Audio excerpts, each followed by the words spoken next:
40 tahun yang lalu, Afghanistan adalah negara yang makmur, saudara. Sumber kekayaan alam itu begitu luar biasa. Kita bisa melihat misalnya emas, minyak, gas. Pada zaman itu, Bapak Ibu Saudara, negara-negara lain masih pakai sepeda motor. Di Afghanistan itu sudah pakai mobil. Lalu dikatakan di Afghanistan ada 7 suku bangsa. 7 suku ini, Bapak Ibu Saudara, 2 di antaranya itu bertikai habis-habisan. Masing-masing itu membawa temannya dari luar. Akibatnya, Bapak Ibu Saudara, selama 40 tahun sangat mengenaskan. Afghanistan jadinya seperti ini. Di dalam slide yang selanjutnya kita melihat juga, Bapak Ibu Saudara, tempat yang dulunya 69 sekarang 2017. Di antara 2 capres ini, Bapak Ibu Saudara, siapa yang demi kekuasaan dia lakukan apapun. Jangan demi kekuasaan. Kita bila perlu negara ini dikorbankan. Jangan pilih pemimpin yang tidak punya hati kepada bangsa ini. Kita bisa melihat satu contoh di dalam 1 Raja-Raja pasal yang ketiga. Di sini kita melihat ada 2 orang ibu ketika sama-sama melahirkan, mungkin waktunya hampir bersamaan. Lalu salah satu ibu kemudian menindih bayi dia lalu meninggal. Lalu kedua ibu ini bertikai sambil mengatakan bahwa itu anak saya yang masih hidup. Yang sudah mati itu anak kamu. Dibawa kepada Salomo, lalu Salomo tanya, oke, kalau gitu dengan hikmat Tuhan, Salomo bilang, sudah anak ini dibagi 2. Lalu ibu yang mempunyai anak, ibu yang merasa ini adalah anak dia rela melepaskan haknya. Dia mengatakan, jangan dibunuh, berikan bayi ini kepada ibu yang itu. Sedangkan ibu yang lain bilang, iya, penggal saja supaya adil, supaya sama-sama nggak dapat. Bapak Ibu Saudara, apakah pemimpin kita mempunyai hati seperti ini? Biar saya tidak dipilih menjadi presiden, oke, asalkan Indonesia bisa tetap satu. Pilihlah pemimpin, pilihlah di dalam pileg nanti orang yang mempunyai hati kepada bangsa ini. Orang yang rela untuk berkorban, orang yang mau menyekal diri, orang yang mau untuk membayar harga. Negara Pancasila bukan negara sekuler dan juga bukan negara agama. Bapak Ibu, sekali lagi, Pancasila bukan negara sekuler karena penduduk kita penduduk yang begitu religius. Ada sila pertama, yaitu ketuhanan yang Maha Esa. Peran agama itu begitu penting. Indonesia sebaliknya bukan juga negara agama. Indonesia negara tidak boleh dikontrol oleh agama, tidak boleh ada diskriminasi. Dan negara harus menegakkan keadilan. Negara Pancasila mengharamkan politisasi agama dan agamisasi politik. Kita lihat di dalam pemikiran Abraham Kuyper, prinsip pluralisme. Yang pertama, Bapak Ibu Saudara, dia mengatakan adalah structural pluralism atau sphere sovereignty. Dia mengatakan ini adalah normatif. Allah dari awal sudah menciptakan satu potensi di mana institusi-institusi ini ada. Kita melihat ada institusi keluarga. Tuhan bilang, beranak cuculah dan penuhilah bumi. Bukan padatkan bumi ya, tapi penuhilah bumi. Kita juga bisa melihat bahwa laki-laki meninggalkan ayah ibunya bersatu dengan istrinya. Ini institusi pernikahan. Kita juga bisa melihat manusia menguasai, have dominion, institusi kerja, institusi ekonomi, dan sebagainya. Lalu ada institusi pendidikan. Adam menamai binatang ada learning process. Kemudian itu berkembang menjadi SD, SMP, SMA, universitas, dan sebagainya. Tuhan cipta itu, saudara. Itu adalah semua structural pluralism atau sphere sovereignty ini bersifat normatif. Dan masing-masing institusi ini mempunyai kedaulatannya sendiri, wewenangnya sendiri, identitasnya sendiri, tanggung jawabnya sendiri. Saudara, jangan campur adukan satu sama lain. Bapak Ibu Saudara, jangan mengintervensi satu sama lain, apalagi mendominasi dari atas. Sphere sovereignty menolak agamaisasi politik dan politisasi agama. Yang kedua, confessional pluralism. Abraham Kuyper mengatakan, kalau yang tadi structural pluralism itu adalah normatif, confessional pluralism ini tidak normatif. Ini setelah manusia jatuh di dalam dosa. Bapak Ibu Saudara, pluralisme agama diizinkan oleh Tuhan. Itu bukan hanya satu fakta, tapi satu keharusan. Kenapa kita bilang begitu? Tuhan Yesus katakan di dalam perumpamaan tentang lalang dan gandum Matius 13. Tidak ada pemisahan itu. Sampai Yesus sendiri yang datang dan dia akan melakukan pemisahan. Saudara, pluralisme agama itu fakta dan satu keharusan. Tapi saya menambahkan, itu bukan parsial, tapi holistik. Nah, dengan Pancasila, Bapak Ibu Saudara. Di sini confessional pluralism itu bukan lagi God di atas, tapi ketuhanan yang Maha Esa. Ada awal diutuskan Allah yang Maha Esa. Saya kembali mengutip Kuyper yang mengatakan tidak ada satu inci pun dalam kehidupan manusia di mana Yesus tidak mengatakan it is mine, itu punya saya. Sphere sovereignty menurut James Killen. Kuyper tidak bermaksud tidak boleh ada interaksi satu sama lain. Tapi dia maksudkan gereja ada interaksi kepada tanggung jawab gereja kepada negara, negara kepada gereja. John Calvin juga mengatakan hal yang demikian. Apa tanggung jawab gereja kepada negara? Bapak Ibu Saudara, Kuyper mengatakan secara institusi. Seperti yang kita lakukan hari ini, suara kenabian. Tapi Kuyper mengatakan yang paling penting daripada gereja bukan institusi, tapi individu-individu. Orang-orang percaya ini adalah gereja. Ini secara organik. Saudara dan saya terlibat di dalam pemerintahan. Kita sebagai warga negara harus menentukan pilihan pada tanggal 17 April ini. Yeremia 29 ayat 7 mengatakan, mengingatkan kita, usahakanlah kesejahteraan kotamu. Berdoalah untuk kotamu, karena kesejahteraannya adalah kesejahteraanmu juga. Saudara, bagaimana sikap kita? Ada 3 hal. Yang pertama, kita bilang live and let die. Biar kita hidup, biar yang bukan kita itu mati semua. Gak bisa. Di dalam satu kota, saudara, saling kebergantungan, gak bisa. Yang kedua, sikap coexistence, live and let live. Kita sama-sama hidup ya, you jangan ganggu saya nggak akan ganggu kamu. Saudara, ini sikap golput, saudara nggak mau tahu dengan sekeliling. Alkitab mengatakan dosa itu bukan hanya paraptoma, itu rebels, transgression, membunuh, bersinah, tapi dosa juga adalah hamartia. Kita tahu sesuatu yang baik, saudara, dan saya tidak melakukannya, kita sudah berbuat dosa. Kita melihat sesama kita dalam keadaan bahaya, kita tidak peringatkan dia, engkau dan saya juga menanggung dosa. Bapak Ibu Saudara yang mau golput silakan, siap tanggung dosa. Tapi sikap yang ketiga, ini adalah sikap yang benar yang dikatakan dalam Yeremia 29 ayat 7. Yaitu kreatif, pro-existence. Keberadaan sesama kita adalah juga keberadaannya kita. Kita bukan hanya sama-sama bekerja, kita juga bekerja sama. Kedaulatan Allah ada 4 macam. Allah menetapkan, Allah memimpin, Allah mengizinkan, Allah membiarkan. Allah menetapkan, sudah nggak usah cerita, Yesus masuk dalam dunia, engkau dan saya ditetapkan untuk jadi anak Tuhan, umat pilihan, itu sudah nggak usah kita bicara di sini. Kita bicaranya Allah memimpin, Allah mengizinkan, Allah membiarkan. Siapakah yang akan terpilih nanti 17 April? Apakah Allah memimpin, Allah mengizinkan, atau Allah membiarkan? Yeremia mengatakan kepada kita, jangan lupa berdoa, bukan hanya usahakanlah kesejahteraan kotamu, tetapi berdoalah untuk itu. John Calvin mengatakan, if God wants to judge a nation, jika Allah ingin untuk menghakimi suatu bangsa, He gives them wicked rulers.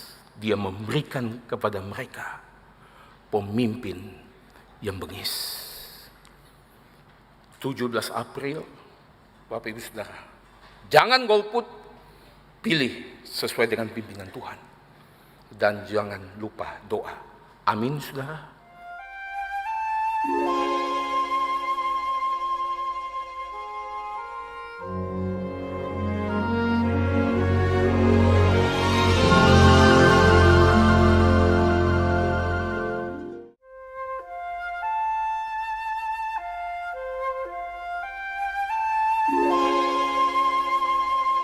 Saya akan membahas filsafat dan teologi dari Agustinus.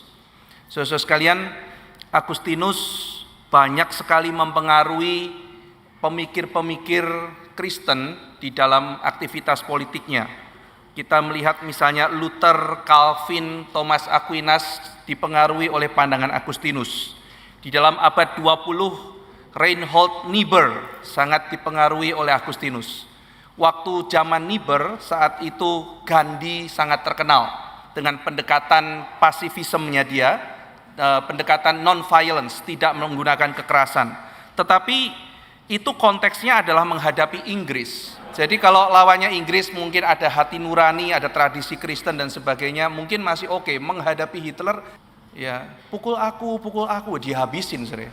Maka bagaimana caranya untuk melakukan pendekatan baru? Akhirnya dia menggali dari Agustinus mengenai konsep just war, dan itu dituangkan di dalam buku-bukunya dia. Alasdair MacIntyre ketika melihat bahwa konsep etika itu sudah buntu karena pencerahan, maka dia kembali untuk menggali Aristoteles, lalu kemudian Agustinus, Thomas Aquinas, dan yang kontemporer adalah John Milbank. Dia juga banyak menggali Agustinus. Zaman Agustinus itu pilihan politik ada dua, saudara. Melihat negara itu seperti sesuatu penjelmaan Tuhan sendiri. Jadi ini alat Tuhan, penjelmaan Tuhan, sehingga negara itu dihargai begitu tinggi. Dan yang kedua adalah negara itu dipandang sebagai inkarnasi setan dalam dunia. Jadi dua cara melihat Roma saat itu inkarnasi ilahi, sesuatu yang begitu mulia, atau negara itu dipandang sebagai satanik. Agustinus tidak terjebak di dalam dua pilihan ini, dia mengajukan sebuah opsi yang lebih berimbang. Jadi negara itu adalah satu campuran, itu dituangkan di dalam bukunya dia City of God. Dia mengatakan semenjak Kain membunuh Habel, tidak ada politik yang sempurna karena manusia itu senantiasa mencari keuntungannya sendiri. Maka politik bagi Agustinus selalu adalah campuran penduduk kota Allah dan kota dunia. Yang membedakan adalah cinta. Orang yang mencintai Tuhan, penduduk kota Allah itu mencari kemuliaan Allah. Orang yang penduduk kota dunia itu adalah mereka yang mencintai diri dan mencari kemuliaan diri. Nah, maka mereka ini hidup bersama. Jadi ada orang-orang yang mengasihi Allah, ada yang orang-orang mengasihi diri, dan itu hidup bersama di dalam sebuah negara. Itu sebabnya maka realistis sajalah dunia ini dunia yang ada dosa di dalamnya, dan itu akan menimbulkan berbagai penderitaan. Itu sebabnya Agustinus tidak pernah memimpikan suatu masa di mana rakyat itu mencapai kebahagiaan penuh, Yerusalem atau City of God pada segala kepuncakannya. Tidak. Kita bukan hidup di dalam Yerusalem sorgawi, City of God itu. Tetapi kita juga bukan hidup di dalam Babel. Babel yang berjuang mirip Yerusalem, tetap lebih baik dari Babylon yang memuaskan diri. Itu sebabnya ia mendorong generasi muda untuk terjun ke dalam politik. Kamu harus terjun ke dalam politik, karena ini juga adalah panggilan dari Tuhan membuat negara menjadi lebih baik. Kita disadarkan realitas bahwa kita ini hidup di tengah-tengah sekulum, dunia yang jahat. Namun demikian ada pengharapan sehingga apa yang kita kerjakan itu tidak sia-sia. Karena orang-orang yang berjuang bagi kedamaian, yang berpihak pada shalom, kata Agustinus, menggenapi rencana Tuhan. Nah, saudara sekalian, itu sebabnya dengan semangat ini saya mengajak saudara untuk mempergunakan hak pilih saudara. Ketika kita melihat, ya memang ada pilihan-pilihan mungkin bagi beberapa orang tidak sempurna, tidak seperti kriteria saudara, sehingga kita melihat dalam wacana beberapa waktu ini ada tren golput, saudara. Nah, maka perkenankan saya mengajak saudara untuk memikirkan ulang, atau mengajak orang-orang yang golput untuk memikirkan ulang apa yang menjadi fondasi daripada tindakan mereka. Ada sebagian orang yang kurang informasi, saudara. Pilih nggak pilih juga, yang penting aku dagangnya begini aja. Aku kan orang kecil. Tidak, saudara. Suara Anda itu penting. Yang kedua, saudara sekalian, ada orang yang memilih menjadi golput karena emosi, saudara. Dia melihat kok begini ya, dia mengecewakan saya gitu. Apa yang mau saya pilih ini mengecewakan saya, sehingga akhirnya dia menjadi marah, dia menjadi kecewa, dan akhirnya udah kalau begitu saya tidak pilih semuanya gitu.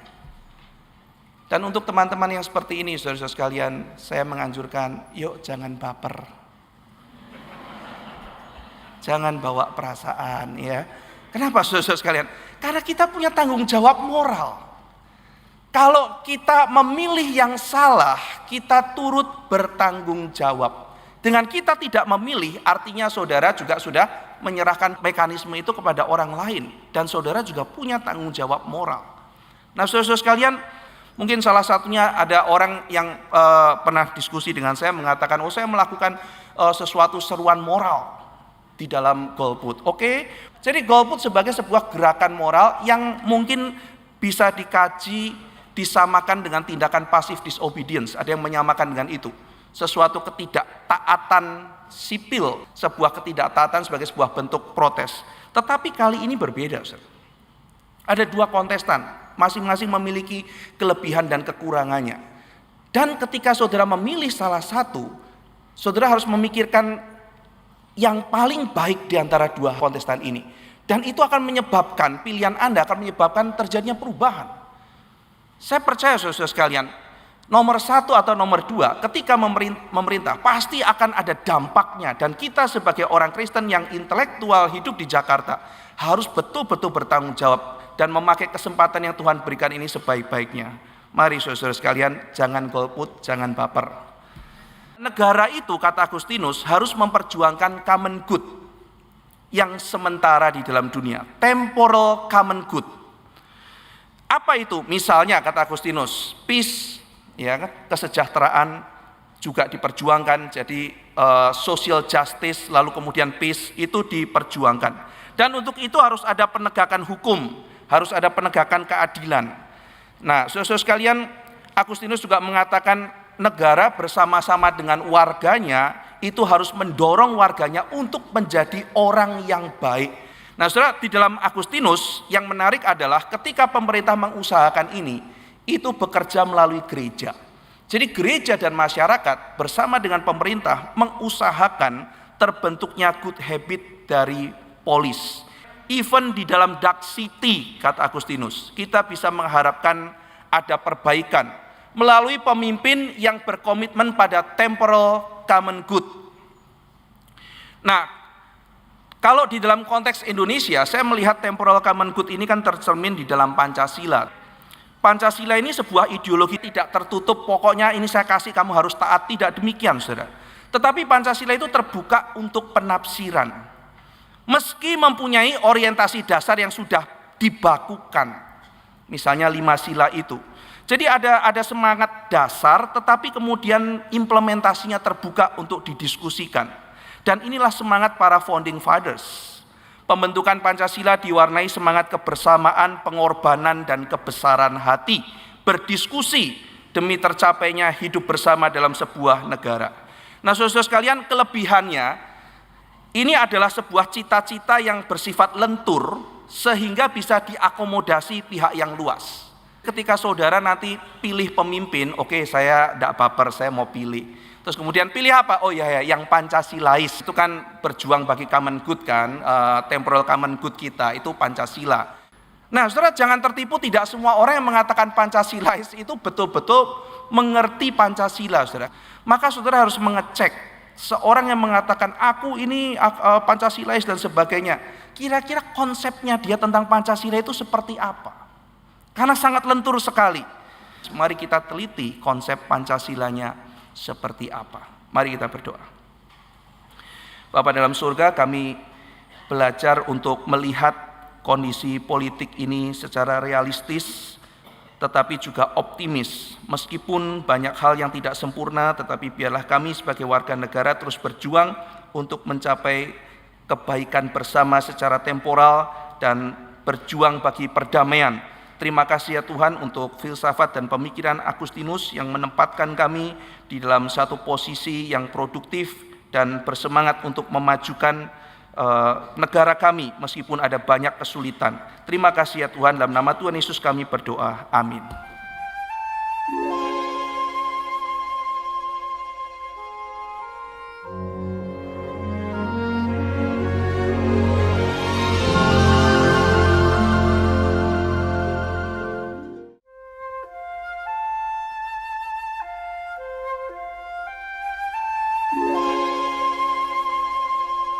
Saudara, Theodor Beza, seorang tokoh reformator penerus dari John Calvin, mempunyai konsep yang unik, yaitu dia mengatakan baik pemerintah maupun gereja dan juga seluruh rakyat bertugas untuk membawa manusia ke dalam keadaan yang limpah, tetapi dengan menyadari peran masing-masing dan juga dengan membatasi peran masing-masing.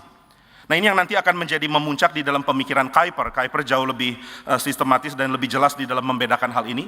Tapi Beza sudah mulai menggumulkan ini karena mengatakan pemerintah tidak bisa mengklaim dirinya berpihak kepada satu kelompok rakyat, lalu demi nama rakyat itu menyatakan posisinya dan perlindungannya. Nah, sehingga pemerintah melihat seluruh rakyat dengan cara yang adil, dan gereja melihat seluruh rakyat dengan cara yang membimbing. Gereja mesti berkhotbah, gereja mesti memberitakan Injil, gereja mesti menarik orang dari dosa kembali kepada kebenaran, mengajar orang-orang bidat untuk kembali mengenal ajaran Kristen yang sejati, memberikan disiplin gereja, sanksi dari lingkup gereja, dan paling berat adalah ekskomunikasi. Tapi gereja tidak bisa menggerakkan pemerintah mengatakan tolong lakukan ini supaya membela kelompok kami. Nah, maka dia coba merumuskan dari satu traktat di tahun 1574. Ini judul traktatnya pun cukup provokatif, yaitu hak pemimpin dan tugas rakyat. Tapi isinya adalah hak rakyat dan tugas pemimpin gitu ya.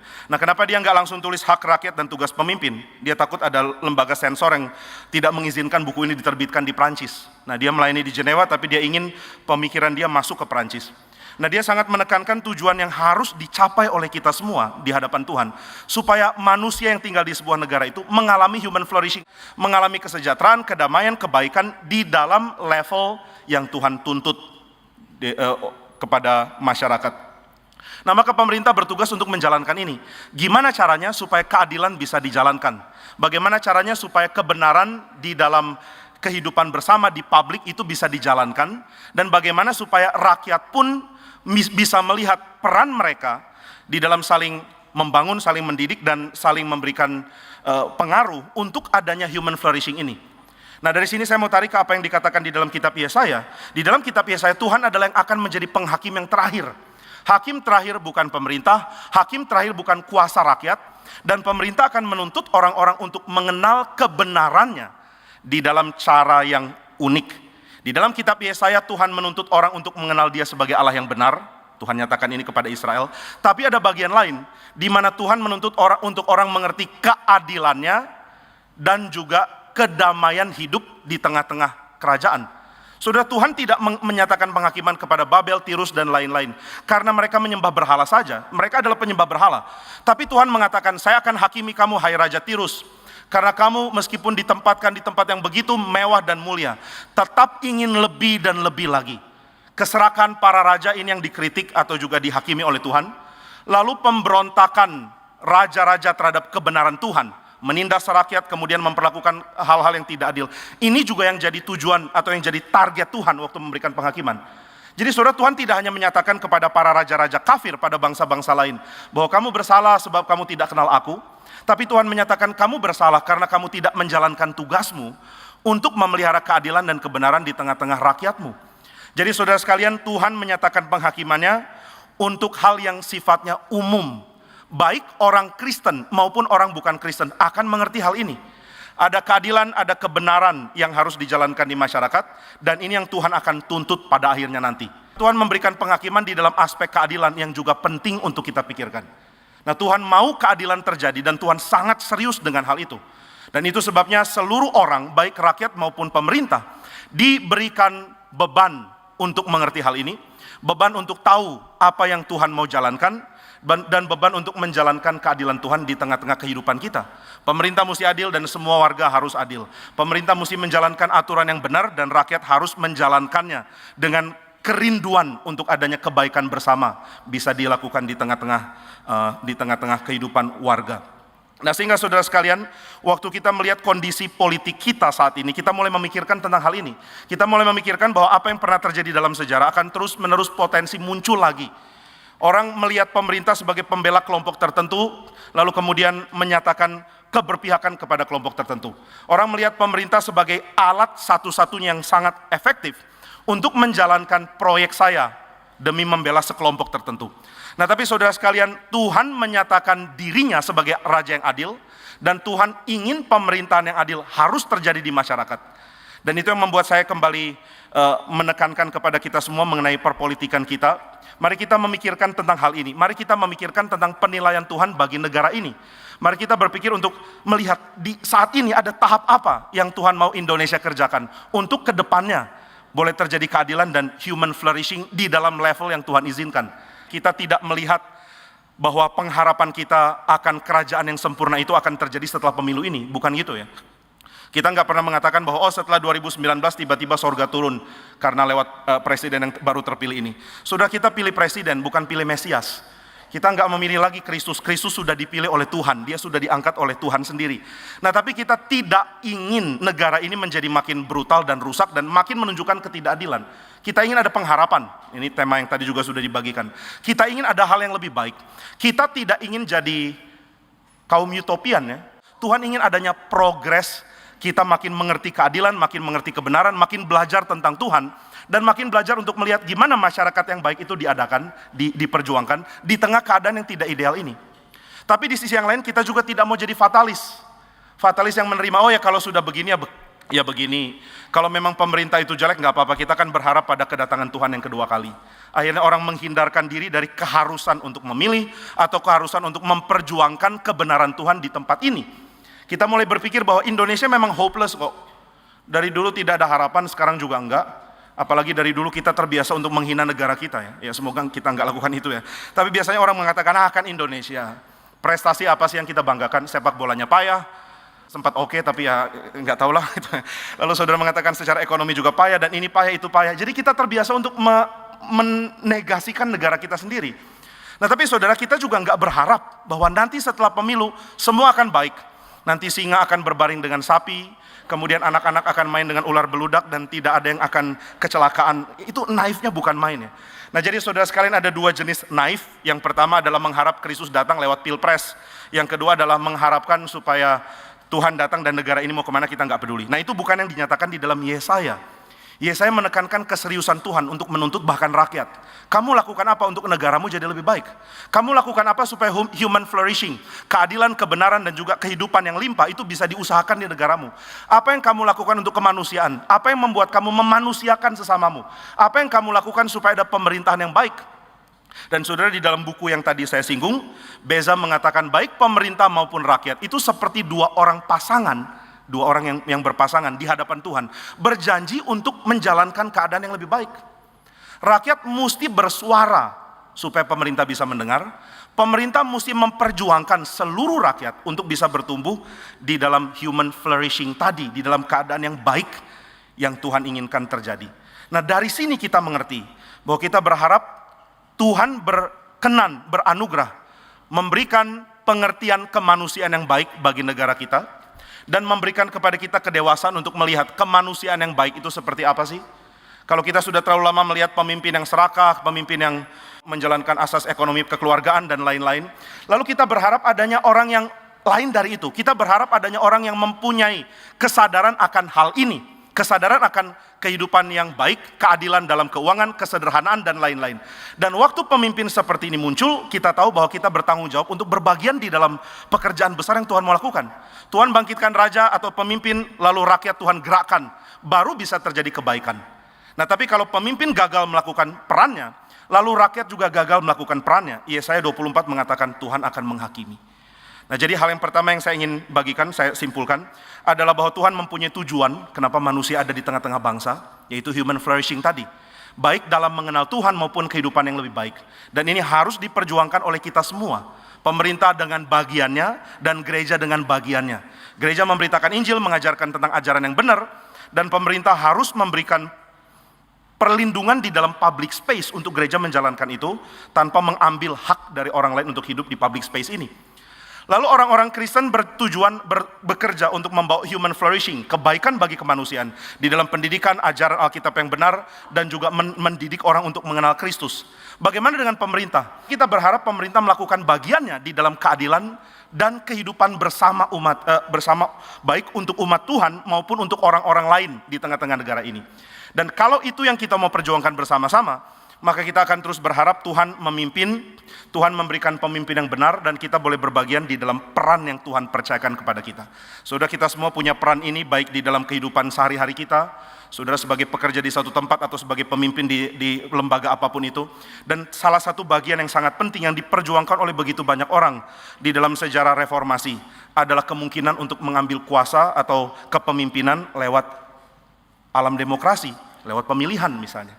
Kita bertanggung jawab di dalam bagian ini, dan saya pikir hal yang sama juga ingin saya tekankan berkait dengan Yesaya 24 ini. Saudara dan saya bertanggung jawab kepada Tuhan untuk keadaan yang lebih baik di negara ini. Dan kalau kita berpikir keadaan lebih baik itu hanya sesempit perjuangan kita 2, 3, 4, 5 tahun ke depan, kita salah besar. Banyak orang mengatakan saya sulit untuk melihat pemimpin yang baik karena usaha saya sepertinya macet, urus ini itu jadi lama, untuk izin lamanya bukan main, terlalu banyak hal-hal yang dulu gampang sekarang jadi sulit.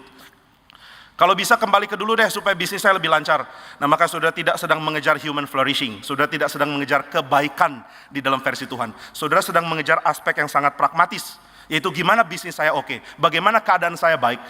Dan itu berarti kita akan dihakimi oleh Tuhan sebagai orang yang tidak berbagian di dalam tujuan Tuhan memberikan human flourishing.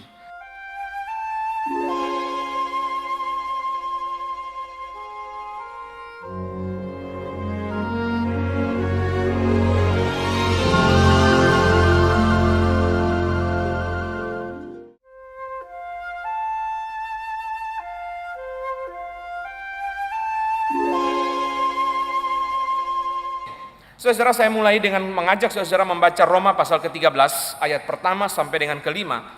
Roma pasal yang ke-13 ayat yang pertama sampai dengan yang kelima. Tiap-tiap orang harus takluk kepada pemerintah yang di atasnya, sebab tidak ada pemerintah yang tidak berasal dari Allah, dan pemerintah-pemerintah yang ada ditetapkan oleh Allah. Sebab itu barang siapa melawan pemerintah, ia melawan ketetapan Allah, dan siapa yang melakukannya akan mendatangkan hukuman atas dirinya. Sebab jika seorang berbuat baik, ia tidak usah takut kepada pemerintah, hanya jika ia berbuat jahat.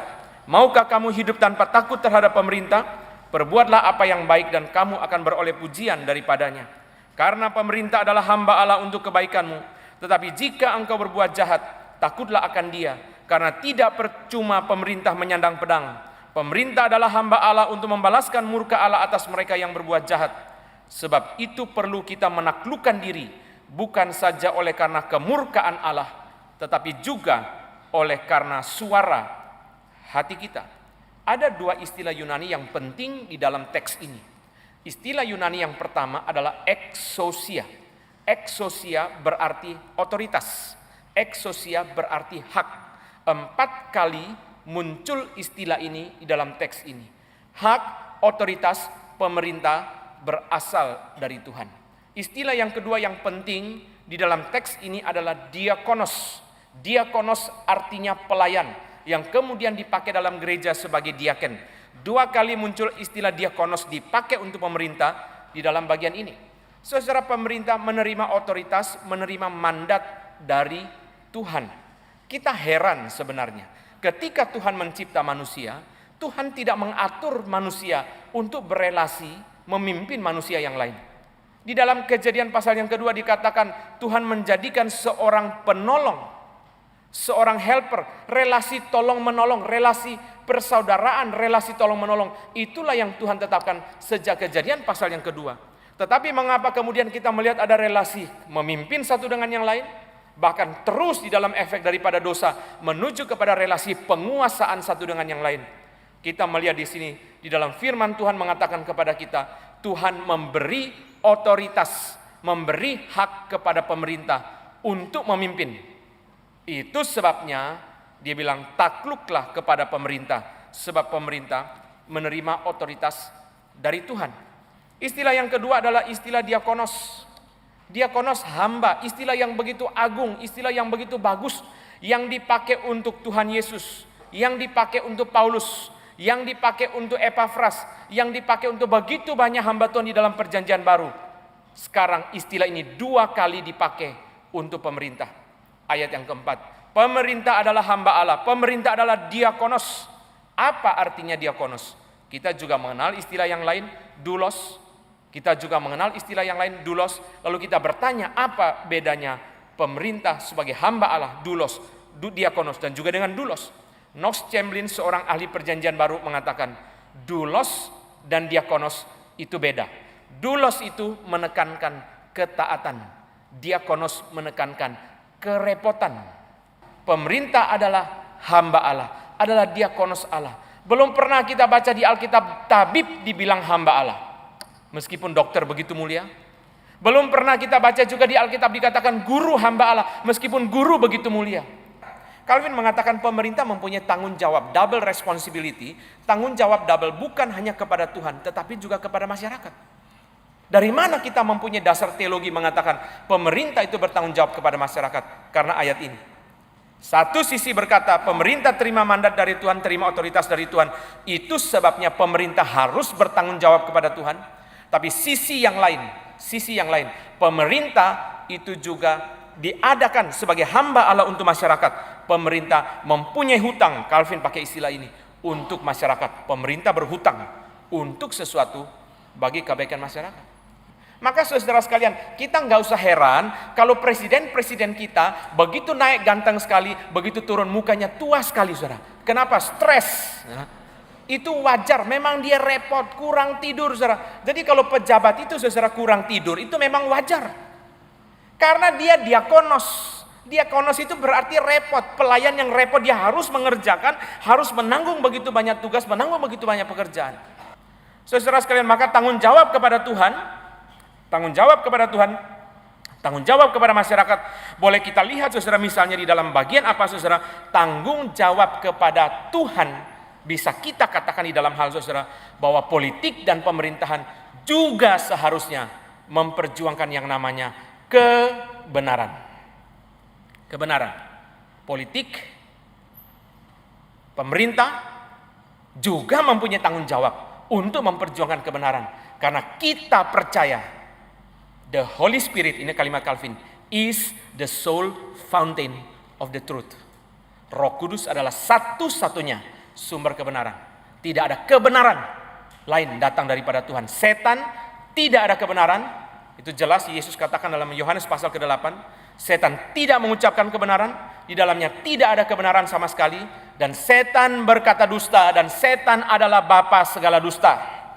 Itu sebabnya saudara dengar kalimat yang sangat keras ini, kalau orang yang terus-menerus secara sengaja mengucapkan dusta untuk kepentingan sendiri, dia adalah anak iblis, sebab iblis adalah bapa segala dusta.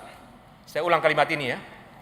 Orang yang secara sengaja terus-menerus mengucapkan dusta untuk keuntungan diri sendiri, dia adalah anak iblis, sebab iblis adalah bapa segala dusta.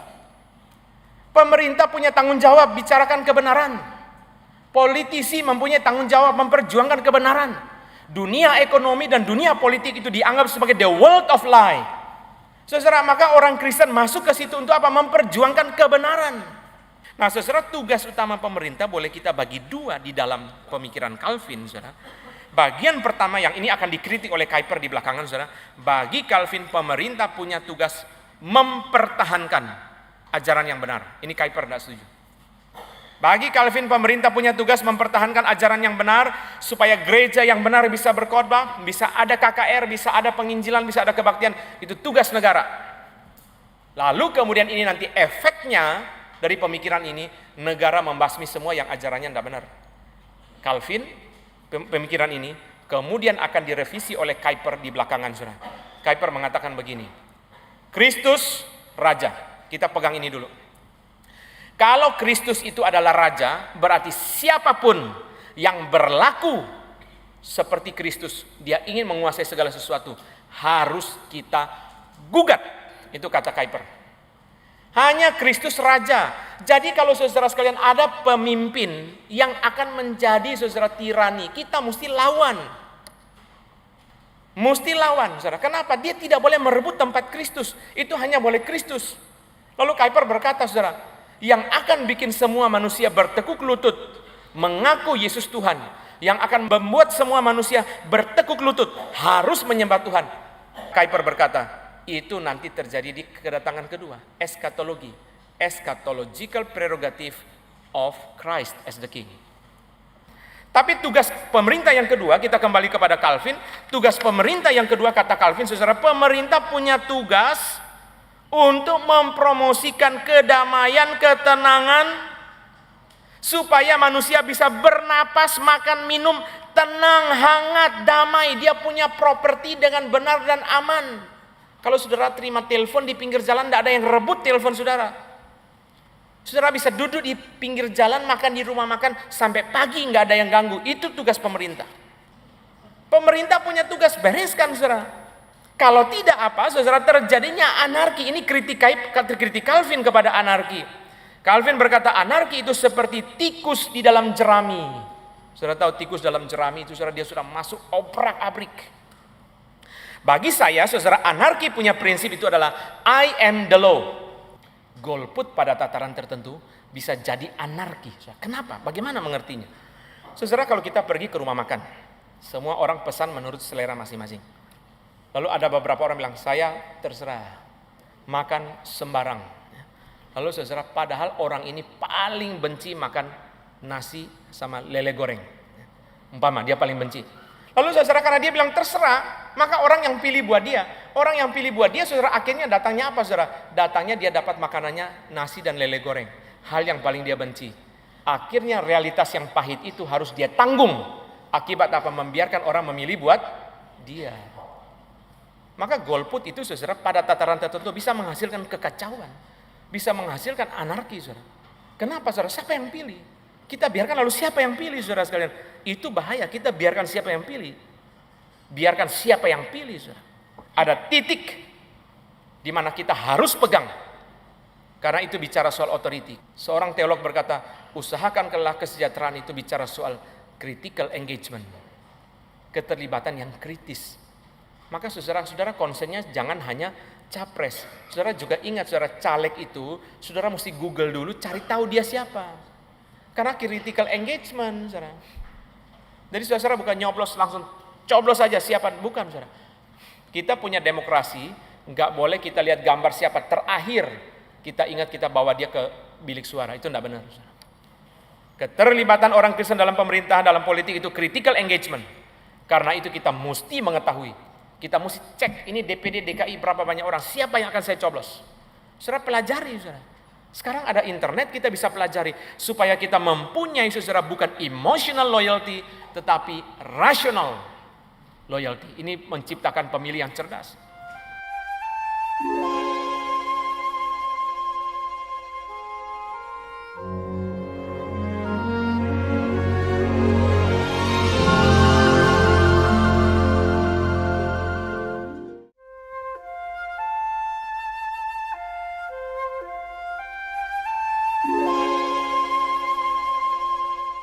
Alkitab mengatakan kuasa pemerintahan, bukan orangnya ya.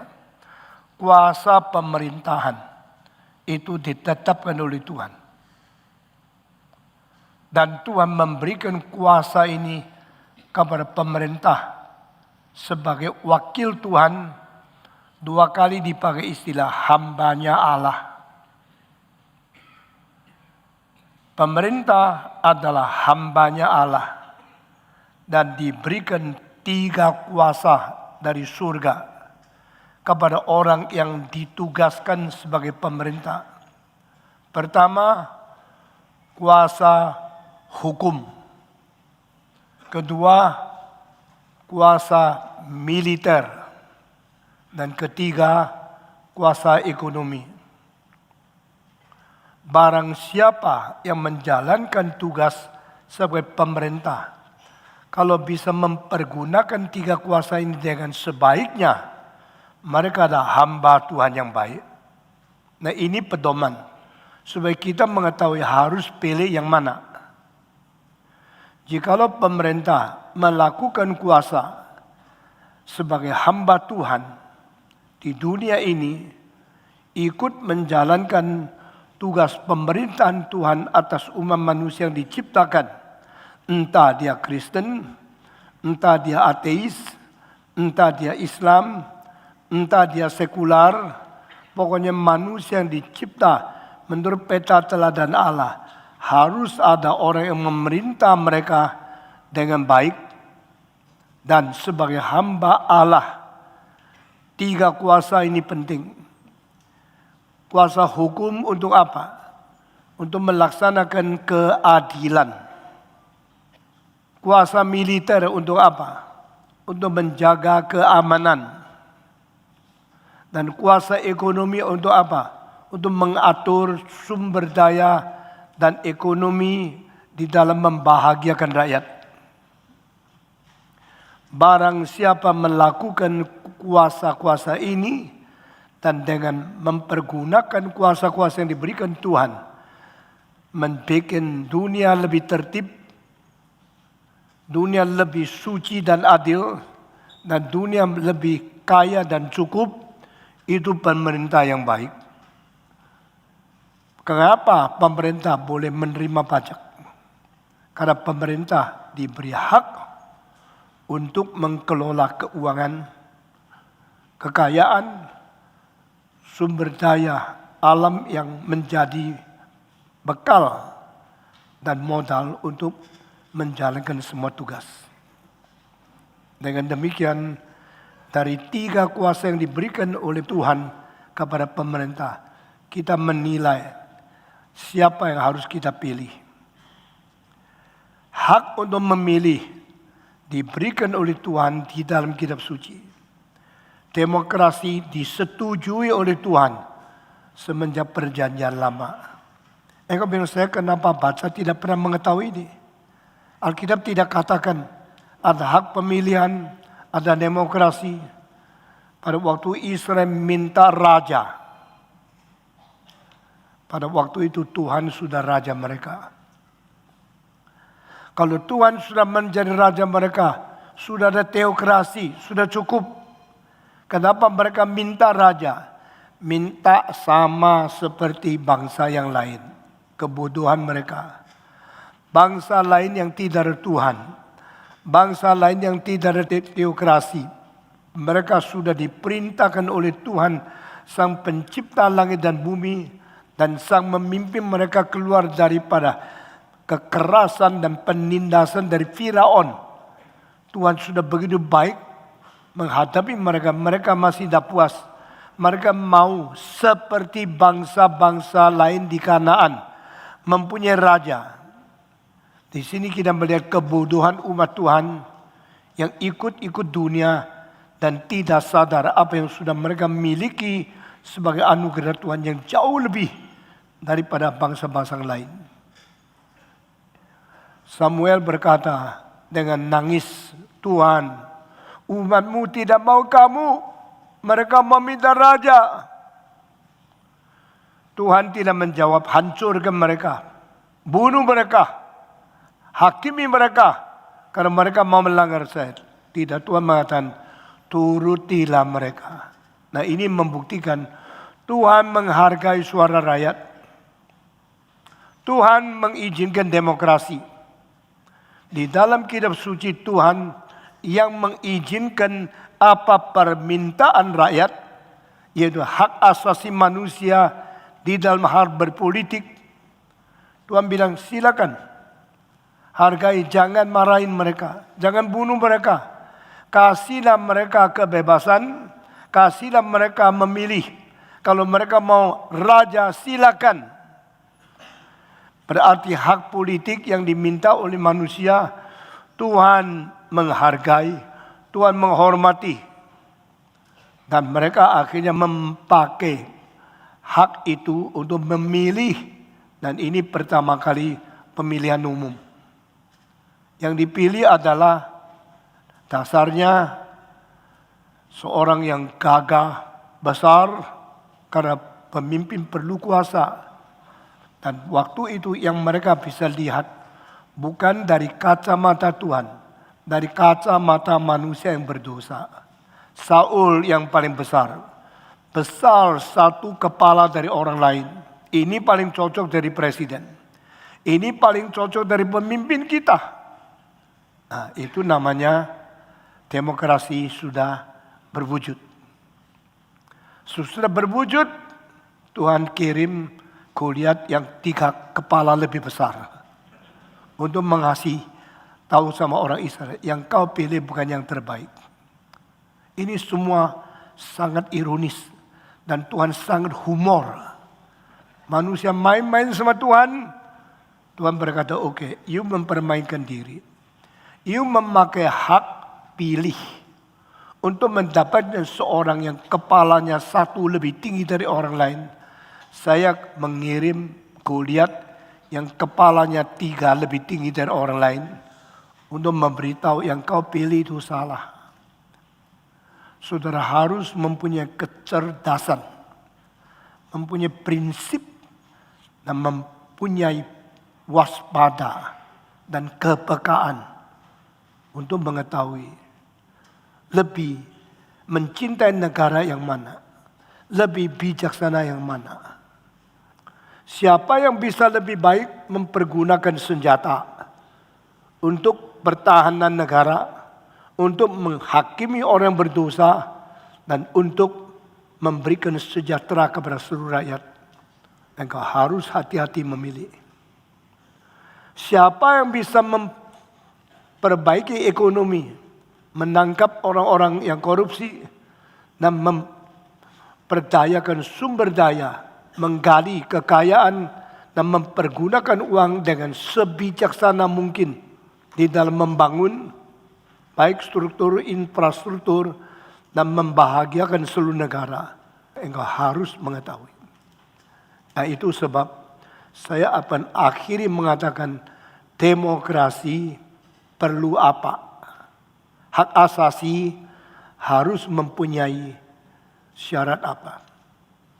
Sebelum engkau memilih, sebelum engkau memakai kuasa sebagai manusia yang diberikan hak kebebasan, diberikan hak asasi manusia, demokrasi bisa berjalan dengan baik jikalau semua informasi di pers dan semua yang kita dapat isyarat dan dapat pengertian kesadaran daripada informasi pemerintah itu transparan dan merata. Ini adalah jaminan. Maka saudara-saudara, tugas pemerintah selain 3 kuasa tadi yang kita utarakan, pemerintah harus menjamin, memberikan pendidikan, pengertian informasi setransparan mungkin, serata mungkin, kabar setiap lapisan sekomprehensif mungkin. Seluruh bangsa mengetahui calonnya siapa, karakternya bagaimana, strateginya apa, kejujuran mereka sampai di mana. Semua informasi yang transparan merata ini membuat para pemilih mempunyai pengetahuan dan pengarahan harus pilih yang mana. Ini tugas pemerintah. Dan di dalam hal ini saya paling takut pemerintah itu menyimpan rahasia, menyembunyikan data-data, dan memfihak hal-hal yang tidak penting dikemukakan di dalam pers sebagai menjadi hal yang paling menarik, mengalihkan sesuatu konsentrasi daripada pengertian manusia sehingga akhirnya tidak mengutamakan utama tetapi menjadikan yang tidak penting-penting dan salah mengarahkan seluruh rakyat. Ini bahaya sekali. Sekarang sudah sisa berapa hari. Saya harap saudara jangan menjadi golput. Sudah beli tiket mau pergi luar negeri, anguskan.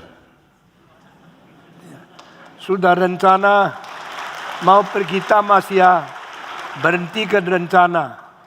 Sebagai orang bukan dipaksa ya, tapi sebagai seorang pendeta, seorang mencintai negara, bangsa, dan seorang mencintai Anda, saya menganjurkan saudara jangan membuang hak sebagai anak sulung.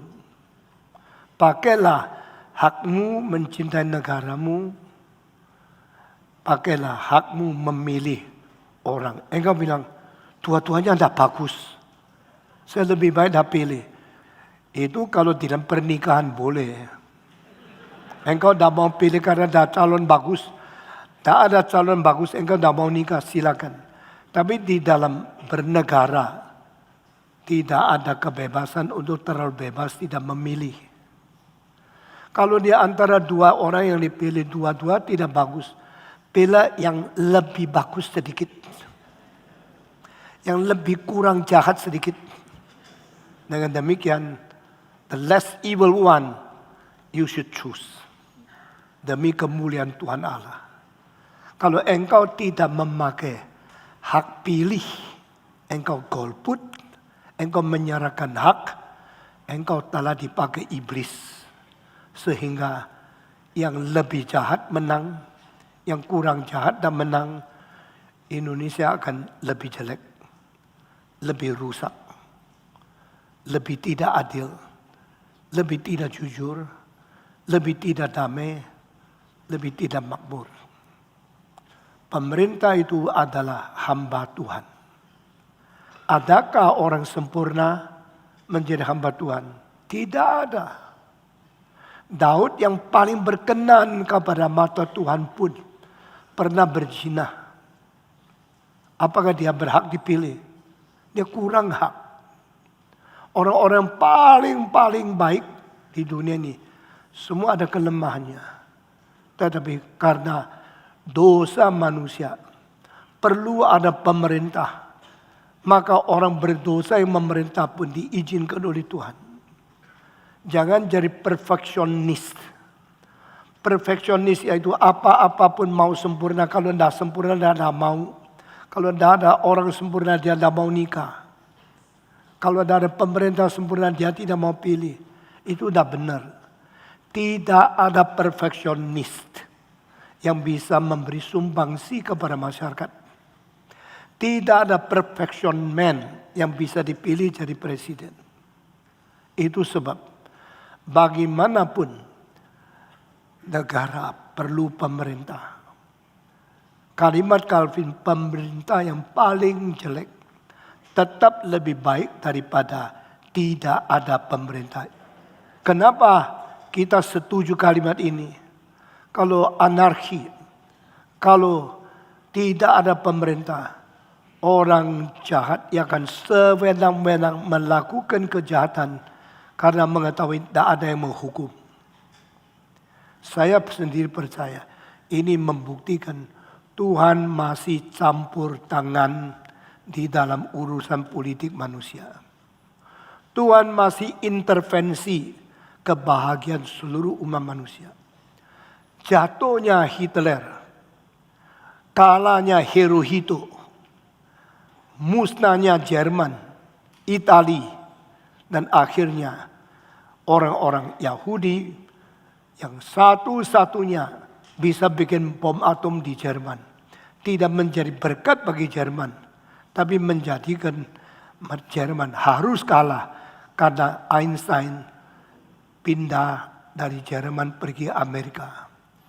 Akibatnya Amerika yang begitu bodoh secara teknologi karena racun dari pragmatisme John Dewey, Charles Peirce, dan satu lagi yaitu William James meracuni mereka sampai mereka membuang semua ideologi yang penting hanya melalui pragmatisme dan ekonomi sebagai perwujudan daripada kesuksesan Amerika. Akhirnya mendapatkan Einstein dengan Manhattan Project bisa menghasil menjadikan negara pertama yang punya bom atom dan memenangkan peperangan dunia yang kedua. Sekarang saya akan mengakhiri saya punya kalimat di sini. Sekali lagi, berapa hari kemudian, mari kita ikut pilih. Jangan golput. Amin. Saya kira apa yang diceramahkan oleh Anton, Benjamin, Ivan, dan Jimmy sangat lengkap dan sangat indah. Dan atas permintaan saya hari ini, harus buku ini sudah di tangan saudara. Saudara bisa baca di rumah dan bisa kasih tahu sama saudaramu di rumah. Pesan kepada mereka, Stephen Tong suruh saya kasih sama kamu, jangan jadi golput. Nah, kalimat ini sampaikan ya. Nah, semua orang pulang, beritahu kepada tetanggamu suara daripada suamimu, istri, semua jangan golput. Karena orang-orang di tengah itu akan menentukan margin sedikit saja siapa yang menang. Itu bukan urusan saya mengikuti siapa you pilih. Tapi saya punya anjuran, jangan jadi golput. Dan presentasi di tengah ini sedikit, itu menentukan siapa menang, siapa kalah. Kiranya Tuhan memberikan bijaksana dan memberikan perasaan tanggung jawab sepenuhnya kepada kita masing-masing. Amin.